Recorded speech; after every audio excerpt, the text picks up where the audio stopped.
আসসালামু আলাইকুম প্রিয় দর্শক, নুরস মমের আরও একটি নতুন পর্বে আপনাদেরকে স্বাগতম। দর্শক, এই প্রচণ্ড গরমে সবার তো নাজেহাল অবস্থা, আর বাচ্চাদের তো কষ্ট হচ্ছেই। তাই এই গরমের তীব্রতা থেকে বাচ্চাদের শরীর ঠান্ডা এবং সুস্থ রাখতে অন্যান্য যত্নের পাশাপাশি বাচ্চাদের খাবারের প্রতি মায়েদের নিতে হবে বিশেষ যত্ন। যেহেতু খাবার থেকে বাচ্চাদের মৌলিক চাহিদাগুলো পূরণ হয়, তাই এই গরমে সবসময় ভাজা পোড়া বা ভারী খাবারের পরিবর্তে কম তেল মশলায় সুষম খাবার এবং ঘন ঘন তরল খাবার খাওয়াতে হবে। তাই আমার আজকের পর্বে ঠিক তেমনই একটি পুষ্টিকর এবং অত্যন্ত সহজপাচ্য একটি খাবারের রেসিপি শেয়ার করব। এই খাবারটি তৈরি করে আপনারা 7 মাস থেকে 5 বছর বয়সী বাচ্চাদেরকে খাওয়াতে পারবেন। এজন্য দেখতেই পাচ্ছেন আমি প্রথমেই এখানে নিয়ে নিয়েছি 2 মুঠো পরিমাণে পোলাওয়ের চাল আর ছোট সাইজের একটি মিষ্টি আলু। আমি এইভাবে চিকন চিকন স্লাইস করে কেটে নিয়েছি যাতে খুব তাড়াতাড়ি এগুলো সেদ্ধ হতে পারে।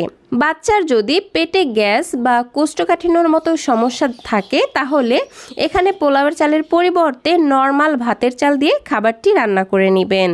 টেস্টের ব্যালেন্সের জন্য সামান্য 1 চিমটি লবণ ব্যবহার করছি, তবে 1 বছরের কম বয়সী বাচ্চাদের জন্য খাবারটি রান্না করলে এখানে লবণটা কোনোভাবেই দিবেন না।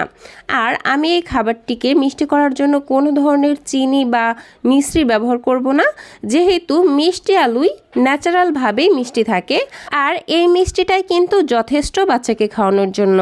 তবে যেসব বাচ্চারা একটু বেশি মিষ্টি জাতীয় খাবার খেতে পছন্দ করে তাদের ক্ষেত্রে এখানে খাবারটিকে মিষ্টি করার জন্য 1টি বা 2টি খেজুর অ্যাড করে দিতে পারেন, তাতে কিন্তু মিষ্টিটা আরও একটু বেশি হবে। যাই হোক, আমি এখানে পরিমাণ মতো পানি দিয়ে দিয়েছি আর চুলার আঁচ মিডিয়ামে রেখে এগুলোকে খুব ভালোভাবে সেদ্ধ করে নিচ্ছি। মোটামুটি 10 থেকে 15 মিনিট টাইম লাগবে এই মিষ্টি আলু এবং চালগুলো খুব ভালোভাবে সেদ্ধ হওয়ার জন্য। প্রিয় দর্শক, মিষ্টি আলু বাচ্চাদের জন্য অত্যন্ত পুষ্টিকর ও সুস্বাদু একটি সুপারফুড। এটি সহজে হজমযোগ্য এবং এতে রয়েছে প্রচুর পরিমাণে vitamin A, vitamin C, fibre এবং পটাশিয়াম, যা শিশুর দ্রুত বৃদ্ধি, দৃষ্টিশক্তি উন্নত করা, রোগ প্রতিরোধ ক্ষমতা বাড়ানো এবং কোষ্ঠকাঠিন্য দূর করতে সহায়তা করে। আর বাচ্চার 6 মাস বয়সের পর থেকে কিন্তু তাদের খাদ্য তালিকায় প্রতিনিয়ত মিষ্টি আলু আপনারা রাখতে পারবেন। যাই হোক, এদিকে কথা বলতে বলতে কিন্তু আমার চাল এবং মিষ্টি আলু খুব ভালোভাবেই সেদ্ধ হয়ে গেছে আর পানি শুকিয়ে ঠিক এরকম ঘনত্বে চলে এসেছে। এখন হচ্ছে আমি এই খাবারটিকে আরও একটু পুষ্টিসম্পন্ন এবং মজাদার করার জন্য দিয়ে দিব খুব ভালো পাকা দেখে একটি কলা। আমি এখানে একটি কলার অর্ধেক অংশ নিয়ে নিয়েছি, কারণ এই কলাটা এমনিতেও অনেক বেশি মিষ্টি ছিল। তো কলা দেওয়ার পর আমি এরকম একটি ম্যাশারের সাহায্যে খাবারটির সঙ্গে খুব ভালোভাবে মিশিয়ে নিচ্ছি। দর্শক, কলাও কিন্তু বাচ্চাদের জন্য অত্যন্ত উপকারী, কারণ এটি ক্যালসিয়াম, ম্যাগনেসিয়াম ও ভিটামিন সমৃদ্ধ একটি সুপারফুড, যা শিশুদের হাড় মজবুত করে এবং আয়রন থাকায় রক্ত স্বল্পতা প্রতিরোধে সহায়তা করে।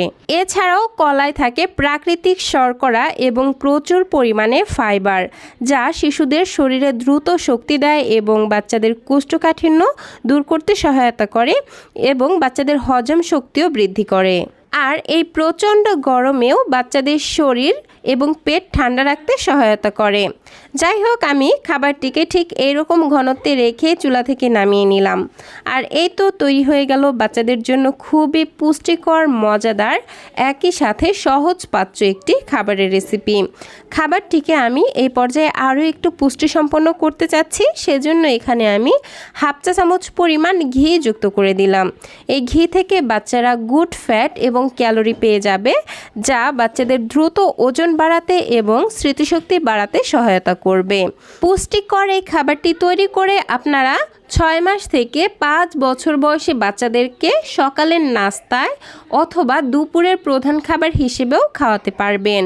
তো দর্শক, এই ছিল আমার আজকের আয়োজন। ভিডিওটি ভালো লাগলে প্লিজ একটি লাইক দিবেন, আর যদি একটু উপকৃত হয়ে থাকেন তাহলে অবশ্যই ছোট্ট একটি কমেন্টের মাধ্যমে আমাকে জানাবেন।